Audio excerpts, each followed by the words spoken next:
Welcome to my channel. My name is Vernz, and in this video I have these two cats of Hoya carnosa here.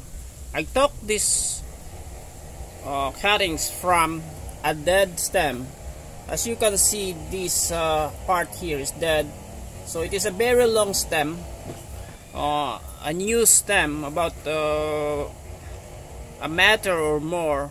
I did not even know that there is a stem there. It is crawling along a bamboo where I hang my Hoya. So I was thinking of changing the hanger of my Hoya from nylon twine to metal. So I was inspecting the Hoya when I saw that there is a stem crawling on top of it and it is already dead.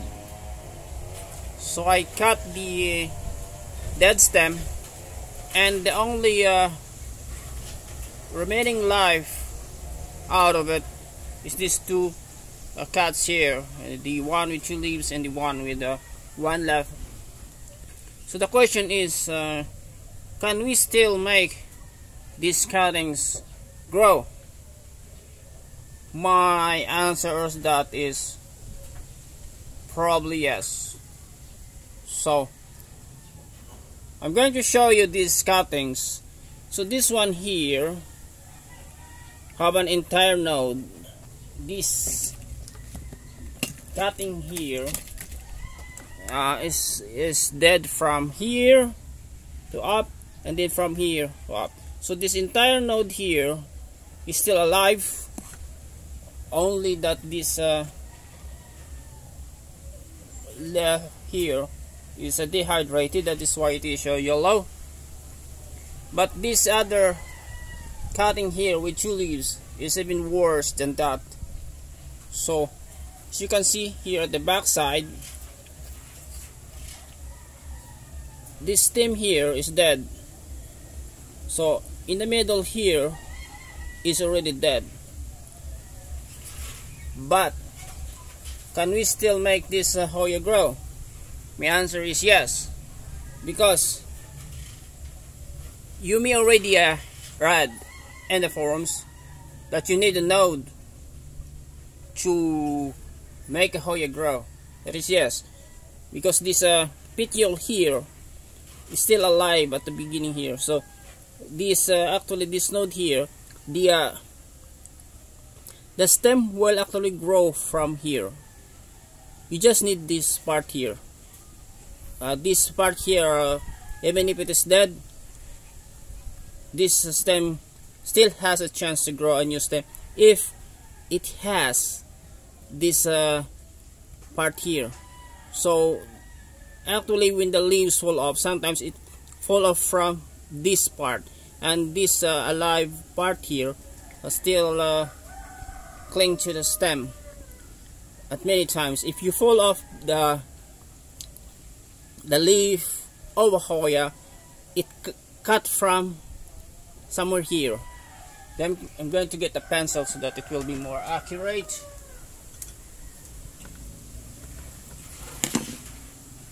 Okay, so this part here is alive.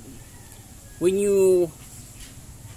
when the leaf fall off, or when you accidentally touch it and it fell off, it actually fell off from this part, and the stem grow from here. So if you have this kind of situation, you can still have this Hoya grow.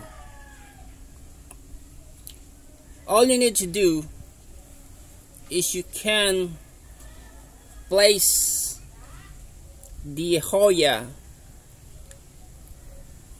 to a wet, to a moist area where the water can go to the leaves. So that is just the problem that you need to solve.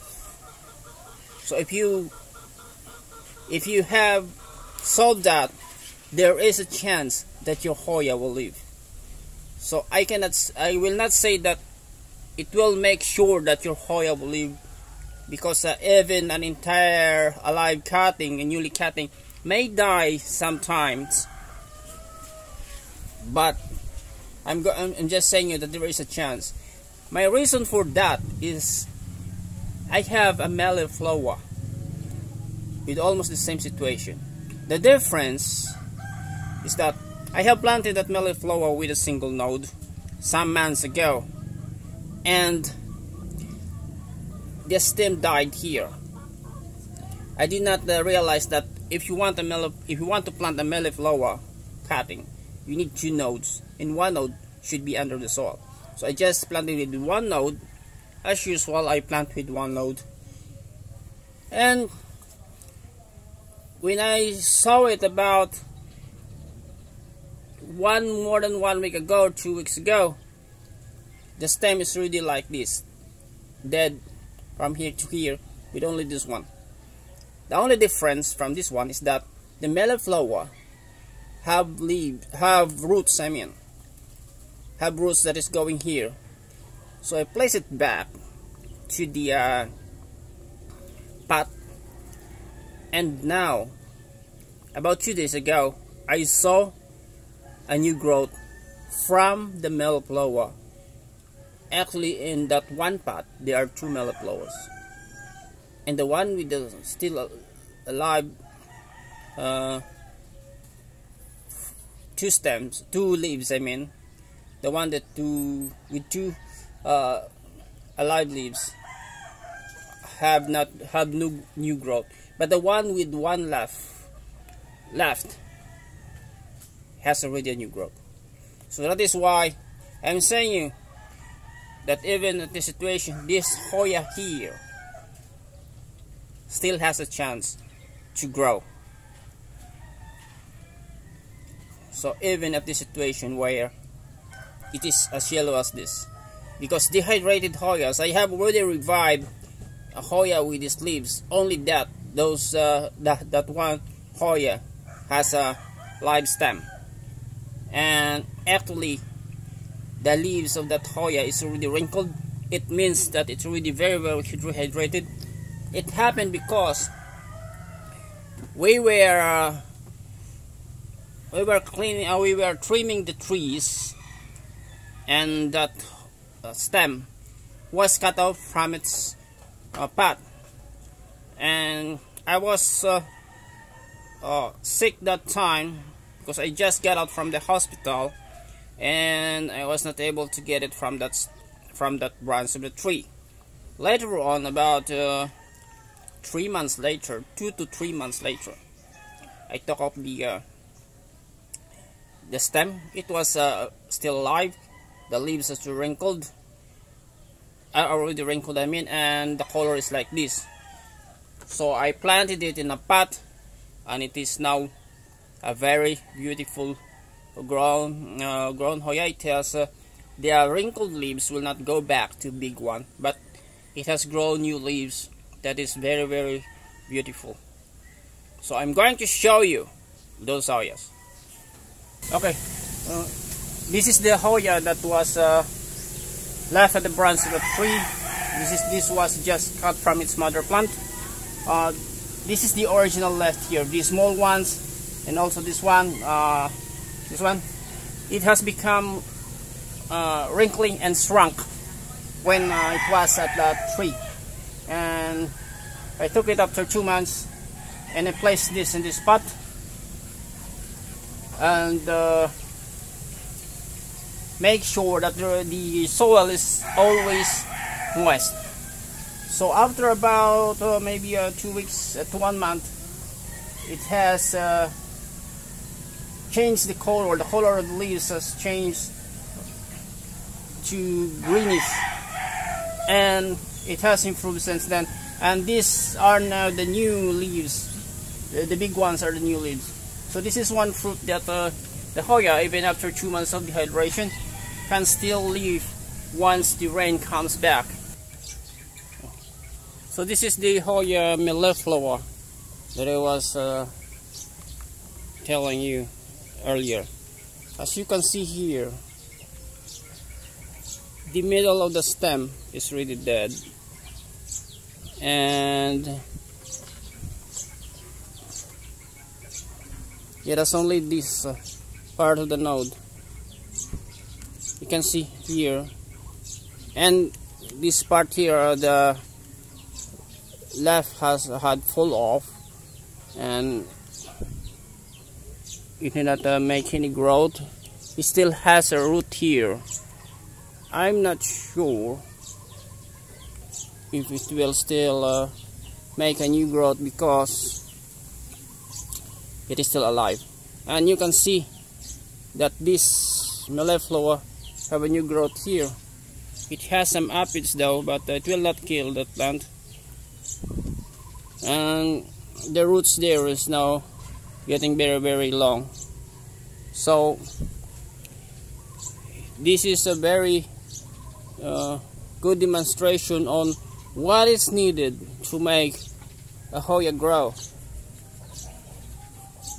The other meliflua here, okay, it was planted invertedly. I think I planted it inverted because there is a node here, and I normally plant with one node, so I placed that one node at the top. So I will not going to correct it because I think it has already grown roots at the bottom. That is why it has a new growth already. So I am just showing you here what is needed to make the Hoya grow. I am going to try to make the earlier cutting of the carnosa grow. I'm not sure if I can still make it grow though. So it has this node here, that is where the stem grows. The petiole here, I cannot grow a stem. The base of the petiole is where the new stem will grow. So that's it. Thank you for watching. Please click the subscribe and notification bell buttons, and don't forget to share.